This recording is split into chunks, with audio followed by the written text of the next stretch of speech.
Olá, seja muito bem-vinda, seja muito bem-vindo a mais um vídeo aqui do canal Juris Max. E hoje eu quero continuar conversando contigo a respeito da LINDB. Complementando rapidamente a primeira aula sobre LINDB, eu quero chamar a sua atenção que a publicação das leis, ela se faz sempre no Diário Oficial, no caso de uma lei federal, no Diário Oficial da União, um caso de lei estadual, Diário Oficial do Estado, daquele determinado Estado, e que há uma diferença de conceito entre publicação e promulgação. A promulgação, ela, na prática, trocando em miúdos contigo, ela nada mais é do que a chancela da lei pelo chefe do Poder Executivo. É um ato formal, quase simbólico, porém necessário, previsto. E a publicação é justamente quando a lei ela é divulgada por meio de um diário oficial. A partir dessa publicação no Diário Oficial, que se conta 45 dias aqui no Brasil e 3 meses no exterior. Agora, continuando aqui no artigo 3º, nós temos que ninguém se escusa de cumprir a lei, alegando que não a conhece. Muito tranquilo de entender. Imagina uma situação que a pessoa ela ateia fogo numa área de preservação ambiental e fala: mas eu não sabia que não se podia queimar árvores. Né? É um exemplo. Aqui no artigo 4º, nós temos que, quando a lei for omissa, o juiz decidirá o caso de acordo com a analogia, os costumes e os princípios gerais de direito. Isso daqui se aplica muito bem em relação a leis civis. Quando você vai para o âmbito administrativo e penal, aí a coisa fica mais restrita. Não é bem assim. Isso pode ocorrer, mas existem maiores restrições. No direito civil é muito mais tranquilo.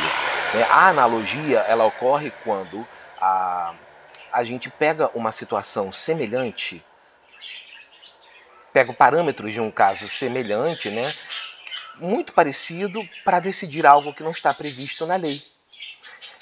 E os costumes, por exemplo, antigamente no costume, olha só, tinha o cheque. Eu não sei qual é a sua idade, mas o cheque é uma ordem de pagamento à vista, só que usava-se muito cheque pré-datado. Por exemplo, hoje, digamos que seja dia 10 de outubro, eu preenchia o cheque, colocava a data 5 de novembro, contando que você, que me vendeu aquele produto, por exemplo, iria descontar o cheque no dia 5 de novembro. Então, foi se pacificando o entendimento que havia um costume, então havia uma confiança, hoje fala-se o princípio da confiança legítima, e que então valia, na verdade, aquela data que estava escrita ali no cheque, porque senão a pessoa, teoricamente, poderia no dia 11 de outubro, 10 de outubro mesmo, com aquele cheque dizendo 5 de novembro, ir lá debitar o cheque e eu não teria fundo. Certo? Então, foi se consolidando um costume de respeitar o cheque pré-datado. Princípio geral do direito. Aí nós temos o princípio da boa-fé, a gente vai interpretar conforme a boa-fé, certo? E existem muitos outros também. No caso da analogia, eu trouxe aqui para vocês um exemplo da jurisprudência, que, olha só, no caso do direito de preferência, nós temos aqui uma jurisprudência do Tribunal de Justiça do Distrito Federal, que ele reconheceu o direito de preferência por analogia ao possuidor de um imóvel. Esse direito de preferência ocorre muito também, por exemplo, quando se trata de inquilino. Então, você pode depois ir aprofundando esses exemplos. Eu não quero aprofundar demais para o vídeo não ficar muito longo. Nós temos agora aqui artigo 5º. Na aplicação da lei, o juiz atenderá aos fins sociais a que ela se dirige e às exigências do bem comum. Então, são os temperos que o juiz precisa colocar, o aplicador do direito, no caso o juiz, ele não pode simplesmente aplicar a letra fria da lei, sem levar em consideração, sim, costumes, a cultura daquele local. Às vezes ele está numa região rural. Então, às vezes, por exemplo, a compra e venda de um imóvel, ela se dá escrita, às vezes, num papel de pão. E isso, em algumas situações muito específicas, pode ser levado em consideração. Artigo 6º. Esse aqui é muito importante. É muito importante. Pessoal, antes de continuar, eu peço que você se inscreva, dê um like, compartilhe, faça algum comentário edificante. E quero também dizer para você que as pessoas que leem, elas sempre saem na frente. E eu tenho livros não jurídicos para o seu momento de lazer, escritos e publicados pela Amazon. Eu tenho aqui Paixão e Doroteia, olha, bem baratinho, é bem um livro, modéstia à parte, está bem legal. Tenho 2 livros infantis, Vovó Moles e A Menina dos Cabelos de Bossa Nova. Você pode ler para uma pessoa da sua família. Se você não tem o Kindle, não se preocupe, pode baixar gratuitamente no seu celular. Voltando aqui para a nossa aula, eu quero conversar contigo sobre o artigo 6º. A lei em vigor terá efeito imediato e geral.